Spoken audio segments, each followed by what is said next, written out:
How's it going, everyone? My name is True Wonder Dog, and today we're having an early look at Noob Saibot's Variation 3. Please request which character you want next, and keep in mind when the patch does drop, there will be slight frame adjustments and also some damage changes as well. So without any further ado, let's get started. So Variation 3 is going to give us two new moves that until now have only been available in casual mode, and the first of which is Sickle snag.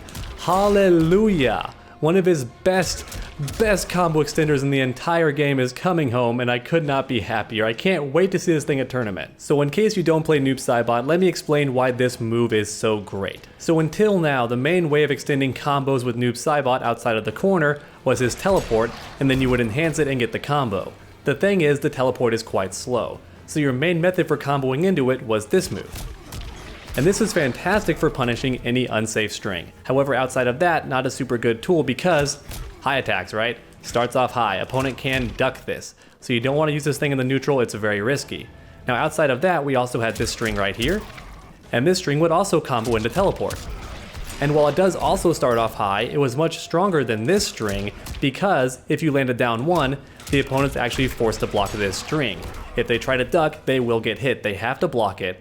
And in Mortal Kombat, that's called jailing. You land a jab, and they have to block what comes next. If they don't, they will get hit. Even though it is a high attack, they cannot duck under it after getting hit by a down one, or any poke of that nature. It's just the down one tends to be the fastest for most characters. So you land a down one, go for this, if it landed, got the teleport, spin the bar, and you got your combo. And outside of those two strings, Noob Saibot didn't really have any way to extend combos. Not even after his best whiff punishes. I should mention he also had this, but the timing is very weird, and this is not really a hit confirm, right? You just have to hope that it lands, and if it does, go for the teleport, but it's quite risky. So not a very good option most of the time. So once again, those first two strings are pretty much all he had. This string is great in the neutral, it's great for whiff punishing, but you couldn't really get much after it. All you could do was this. The teleport was not fast enough, and nothing else would reach. So it was a great whiff punish, but all you could really get if it landed was the tackle, and that's about it. But now we have the Sickle snag, which means very easy combo conversion. Look at that, 30%, I could do it in my sleep. And that's not even the most damaging option. Just walk forward, do that same string, and bam, 313. No jumping required, I got 30%. Fantastic stuff, right? So good. And it also works off this string. One of your best tools in the neutral after landing a down one. You go for this, get Sickle snag, walk forward. Ooh, baby, the damage, once again, almost 30%, and the opponent had to deal with this. Oh, it's so good. You can hit confirm this. If it lands, finish it, and just keep the string going. That's the simple one. Want a bit more damage. Walk forward, dash forward. Get the other snag. Oh my gosh. And best of all, they're left close too. Look at this.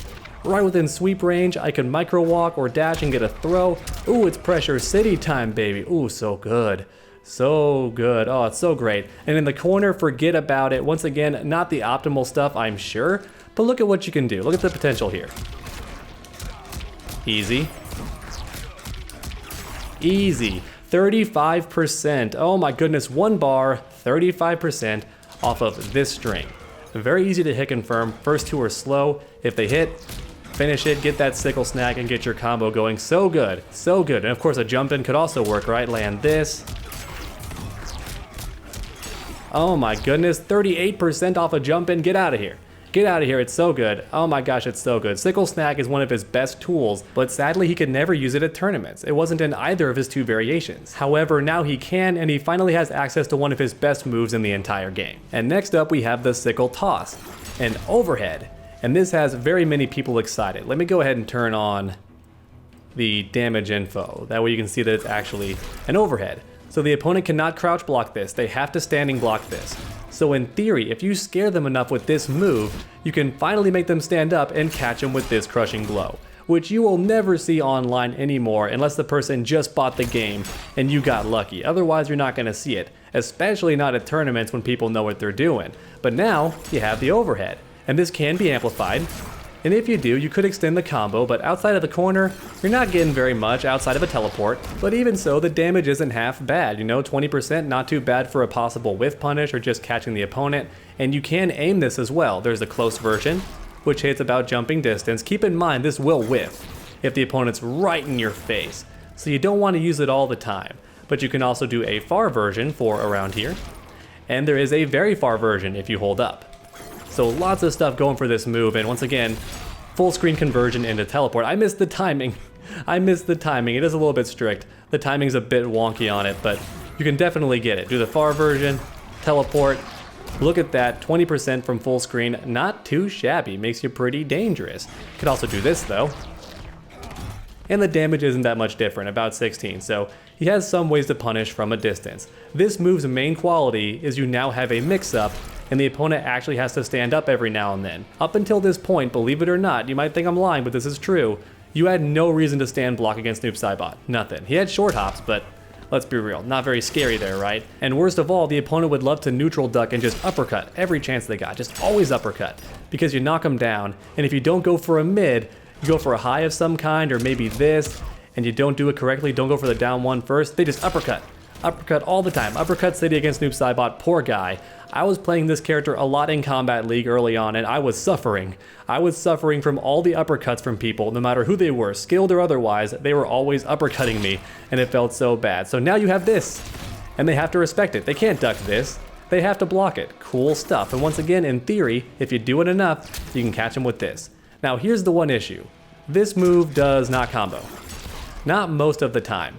It does have one situation where it can combo, which is after this string, 2-1-2. You could amplify it and in the corner get a bit more maybe. However, I was trying to teleport with it, and I wasn't really getting anything. I couldn't get it to happen, so it seems like it doesn't quite work. And I could also just do the teleport. Similar damage, and I get to stay close. So as far as combos go outside of the corner, I don't see very much going for this move, but maybe I'm missing something, so if so, tell me in the comments. But none of his best moves actually combo into it. Even this move, which has a ton of stun, once again, back 3 goes into teleport, and even so, I still can't land this air toss. I can't get it. Sickle toss does not reach. Ain't gonna happen. So it's not the best for comboing outside of the corner, but it will scare the opponent into standing up, which means more high attack conversions for you. They want to respect this move now. In theory, they start blocking high, and also in theory, you might get this crushing blow, which leads to some ridiculous combos, easy 50% most of the time. And that's really all we know about variation 3 so far, so this is going to be the combo variation, and also the much better variation for whiff punishing. It's going to be king for that. However, concerning me a little bit is no projectiles.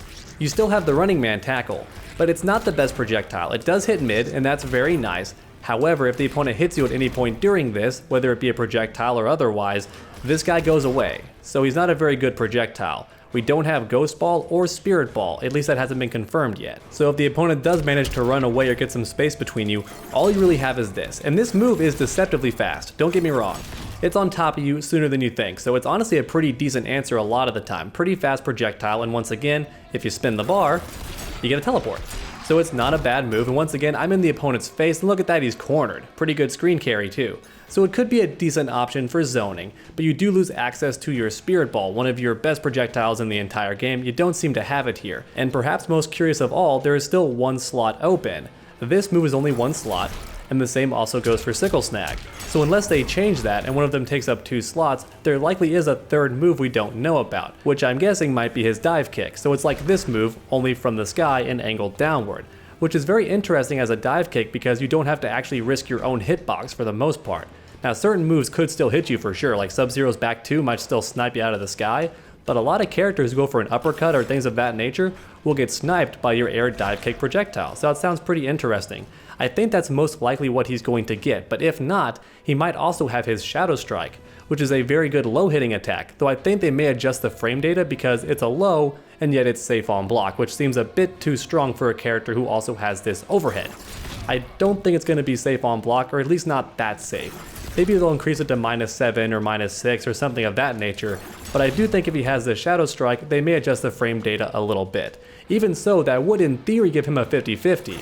If you're blocking, he can go for this, or he can go for the slide and catch you low. And that's going to be a pretty scary 50-50. So either of those moves would be greatly appreciated. Certainly not going to hinder him in any way. But please let me know your thoughts in the comment section down below. And then while you're down there, please leave a like if you enjoyed this video. It really does help my channel out a ton. Once again, please request which character you want next and subscribe for more videos. Make sure to come back next time, and as always, stay underdogs.